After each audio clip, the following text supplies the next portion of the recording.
Today. I've been using a DeWalt portable 8-inch table saw, and I'm fixing to start a new project. Buy a house, going to start a new remodel project. I need something a little bigger. One of the deciding factors was reading a lot of different reviews, and Delta seemed to have a pretty good reviews on their portable table saw here. One of the biggest things, this is able to take a dado setup, so I'm kind of excited about that. So basically, I'm just going to start the unboxing here. I'm kind of curious how this is set up. I almost fell out, but I've been using an 8-inch blade for so long. 10-inch blade looks huge. Oh boy, a little bit of assembly required here. Don't need those. Probably really should use these, but I never do. Of course, this being the portable set, you got a lot more hardware for the legs. And here comes the best part. If I can get it off.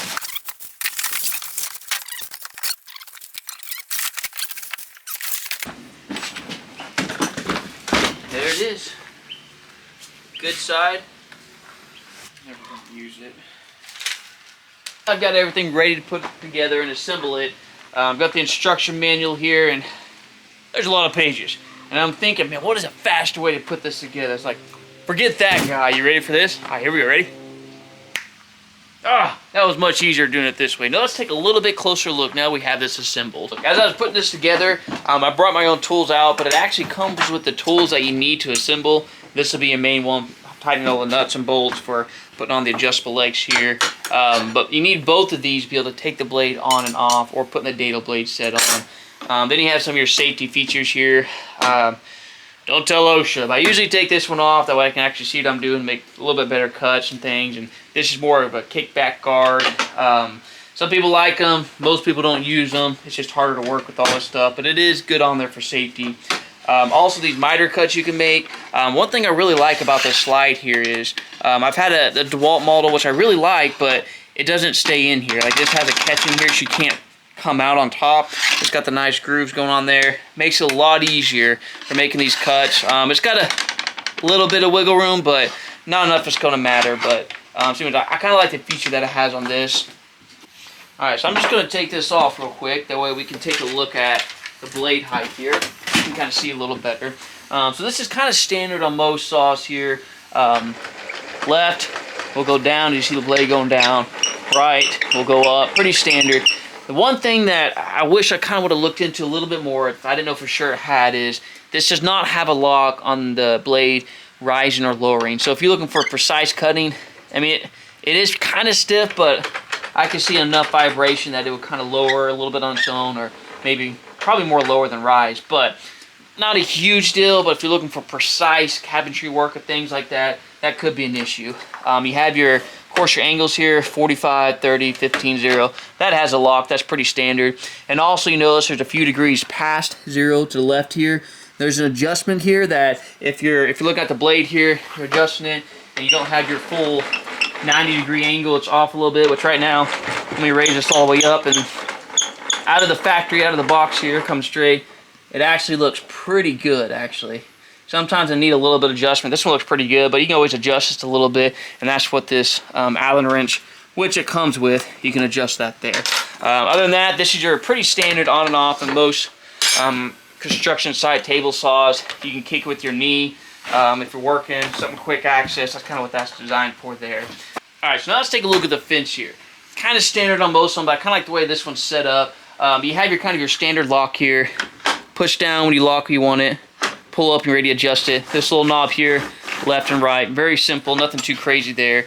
You have a couple different sets of numbers. You have blue, then you have the white, 1, 2, 3, 4. Then you have this other white one out here.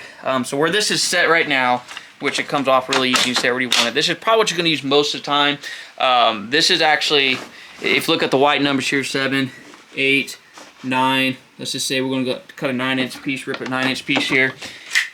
This would be your 9-inch cut right there. So that's your first set of numbers. The blue numbers are going to be if you're going to set your fence on the opposite side like this, which we're not going to do right now. But if you go all the way, you want your full length. And what some people kind of want to know is, how far can this rip? Like, what's the largest capacity? So we're going to go ahead and unlock that, push it out here to our full amount, which is showing Let's see here. So you get a full amount of pretty much 32 and about, man, almost 5/8 to be your max. It's probably about the best that this one's going to rip. And again, this is where we're getting this number right here. This white extra set of numbers here be 32 and 5/8 right there. That's probably about the max you're going to get with this when it comes to your ripping capacity. And also another feature, I was watching an argument the other day about what is this extra fence for, this extra fold-over fence, and I saw about 500 opinions upon it. So if you know exactly what it is, please let me know in the comments. Typically I use it when I'm doing smaller cuts, using a thinner piece of plywood or something like that. Some people use it when they have the larger gap here. I just saw so many different opinions on it, so if you're the expert, you know, let me know in the comments why we have this extra rollover piece here. I don't use it very often. Usually when I'm using this thinner piece of plywood or something of that nature. This obviously is a portable table saw stand. There's different styles. There's smaller ones, compact. There's this style, it's usually tin construction style. Then you have cabinetry style, which has cast iron base. Of course, I like these a little more. They're movable. But of course, you can take off 2 bolts on each side, and you can take it off the collapsible stand here if you want to put on top of a table or something if you're at a construction site. But what's nice about these, it's real easy to move. It has a lock mechanism here. You just hit with your foot, and it just slowly folds down, locks in place, you can roll away. Super easy to move around, lightweight, just like that. And to put it back up, same thing, hit this lock again, and it just slides right out. And it locks right back in place, you're ready to work. And that's kind of how the collapsible stands work. Easy to store, put away, at the same time easy to roll around, put in the back of the truck, construction style or something of that nature. Alright, so also, this is a dado setup as well, but I'm just going to show you how to take off this right here. You got a little finger hole here. You just kind of pull it towards you, and it pops right off. Got a little metal catch there. So of course, this is the blade inside here. Your riving knife here. You can pull this up. Real easy to take the riving knife out if you need to. You will if you want to put in the dado blade set. You just take that one little nut off there, and it comes right out. And that's what these 2 tools that it comes with is.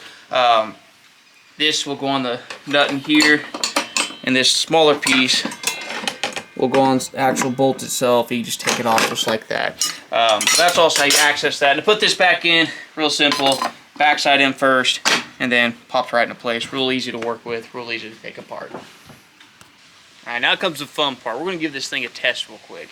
I'm just going to rip a piece of 1x6 here, and after that I'm going to try the actual miter piece. But safety glasses on, and I'm going to go ahead. I already went ahead and set my height. You don't want to have an extreme height over. You have the blade 5 inches above the board, just something simple there. And again, on and off here, and also I do have a push stick that it comes with right here. Definitely want to use one. Keep your fingers away. I was too cheap to get a saw stop, so I like to keep my fingers, so use your push stick when you can.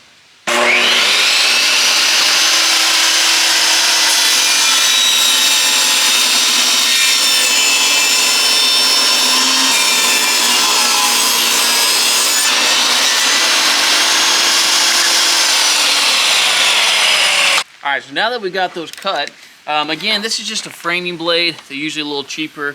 They have lesser amount of teeth on them. Although it does a pretty good, nice, clean, smooth cut, but it's not going to last that long. They're meant for quick cuts, for framing. If you want something more cabinetry style and more fine finish work, then you want to get an 80 tooth or something like that to cut a little fine. Although this is, of course, brand new blade, first cut. It did really good, but it's not going to have that perfect cut at all times. The throat here, it only comes with one. And of course, with the dado set, you're having a wider blade, if you will, a wider cut. So you're gonna have to get a new throat or create your own to have the actual clearance, because this is not wide enough here. But of course, I'm not using a dado blade set right now, so this works great and perfect for it.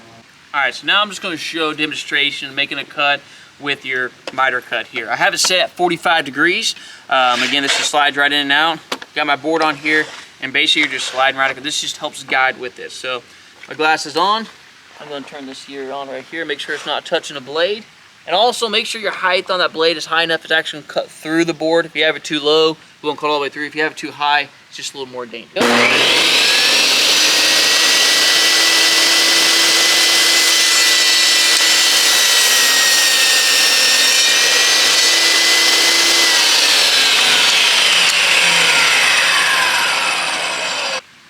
Alright, now we got our cut here, our 45-degree cut. Looks pretty good, but always want to check our 45 with our handy dandy speed square here. And oh, that's pretty smooth. It looks like it's a little off right there at the end. And we're showing right at 45, so when you have a cut like this, it's always good to cut with scrap wood and make those fine tooth adjustments. But either way, it makes a pretty good clean cut, and if you don't have a miter saw, it makes it real easy to make 45 or whatever angle degree cuts you need to make. Alright, so overall, now I got this put together, I got to do a quick little test run on it. I mean, of course, it's brand new, it's working great. I mean, there's always little things, pros and cons to everything. I kind of wish I had a lock on this blade height here, but not a huge deal. I don't do a lot of fine detail work. Handy. But I am excited to have a full 10-inch blade now, a little bit bigger than I had before. I'm just excited to be able to use this on a new house project, and after I finish the project, I might give an update of how good it does under the true test of some good construction work.